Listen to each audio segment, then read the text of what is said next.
ఎవరు అని. So 2025లో AI జనరేటెడ్‌గా flag అయిన రెజ్యూమ్స్‌లో 62% రిజెక్ట్ చేసి పడేశారు. అయ్యయ్యో! ఎందుకు సార్? అసలు ఆడి రెజ్యూమ్ ఆడే తయారు చేసుకునేటువంటి బాధ్యత ఆడికి లేకపోతే ఆడు రేపొద్దున మీకేం చేస్తాడండి? ఓహోహో!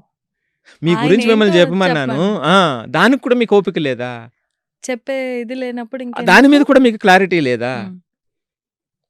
62% అలా అయినటువంటి వాటిలో 62% రిజెక్ట్ చేసేసారంటండి. హ్మ్. హ్మ్. హ్మ్. అలాగే ఒక ఎగ్జాంపుల్ బెంగుళూరులో ఒక ఫిన్‌టెక్ కంపెనీ ఇంటర్వ్యూ ప్రాసెస్‌లో మార్చి 2026లో ఇన్‌క్రూటర్ అని ఒక సోఫిస్టికేటెడ్ డీప్ ఫేక్ ఒక టూల్ వచ్చిందన్నమాట అండి. హ్మ్. ఇది డిటెక్ట్ చేసేస్తది. హ్మ్. హ్మ్. డిటెక్ట్ చేసేసి ఆ ఇంటర్వ్యూస్ కూడా సస్పీషియస్ ఇంటర్వ్యూస్ పెరిగిపోయినాయి. ప్రాక్సీ ఇంటర్వ్యూస్ పెరిగిపోయినాయి. మీరుండరు ఇంటర్వ్యూలో. మీరు ఆ! అక్కడ ఇంటర్వ్యూలో కూర్చుంటారు. చేసేది మీరు చెయ్యరు. హ్మ్. దరిద్రం చూడండి. అదే. దాంట్లో 25-30% ఫ్రాడ్ యాక్టివిటీ కనిపెట్టిందటండి. ఓహో! సో ఇది బెంగుళూరులో ఒక ఫిన్‌టెక్ కంపెనీ ఇంటర్వ్యూ ప్రాసెస్‌లో. ఆ హుహు. కంపెనీ 25-30% ఫేక్ ఫ్రాడ్ ఇంటర్వ్యూ యాక్టివిటీని బయటకొచ్చింది. బయటకొచ్చింది. దీంట్లో fake resume, fake interview, fake skills. అయ్యయ్యో! ఈళ్ళలో అంటే బాధాకరమైన విషయం ఏమిటంటే కొంత గ్రూపు హ్మ్.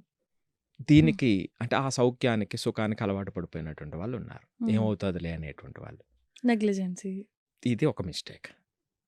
దయచేసి అలాంటి వాటిల్లో కొంచెం కష్టపడి అది అది అది అది మనల్ని ఏ రోజుకైనా ప్రమాదాన్ని తీసుకొస్తుంది. ఖచ్చితంగా ఖచ్చితంగా. అవును. తీసుకొస్తుంది. ఇక తర్వాత మిస్టేక్ చెప్తారండి మూడోది. బెంచ్ పీరియడ్ అంటారు పాపం. ఆ! ఇప్పుడున్నది అది కామన్ అయిపోయింది. హ్మ్. ఈ మధ్య కాలంలో ఒక పదం పోయింది తెలుసా మీకు? డిక్షనరీ నుంచి తీసేయవలసిన పదం. ఏంటి? Job security. ఆ! ఎక్కడ లేదు జాబ్ సెక్యూరిటీ. రైట్ అవును. అండి. అవును. సో, ఇప్పుడు ఈ సందర్భంలో ఏమవుతుందంటే ఐటీ కంపెనీస్‌లో బెంచ్ పీరియడ్ అని ఉంటుందండి. హ్మ్. సో, బెంచ్ పీరియడ్ ఒక 3 నెలలనో, 2 నెలలనో ఒక్కో కంపెనీ ఒక్కొక్క ప్రాసెస్ ఉంటుంది. సో, ఈ 3 నెలల టైం ఉంది కదా! అని చివరి రోజు వరకు ఏమీ చేయకుండా ఈ 3 నెలలు ఆళ్ళు చూసుకుంటారు కదా!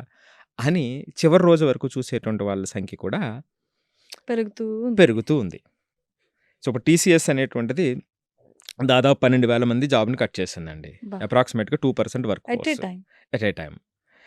సో, ఇలాగే 2025లో ఇండియా టెక్ సెక్టార్ లే ఆఫ్స్ 2025లో 1,00,000 క్రాస్ చేసేసినాయి. అబ్బబ్బా! 2025లో. సో, ఇది జనరల్‌గా ఉన్నటువంటిది.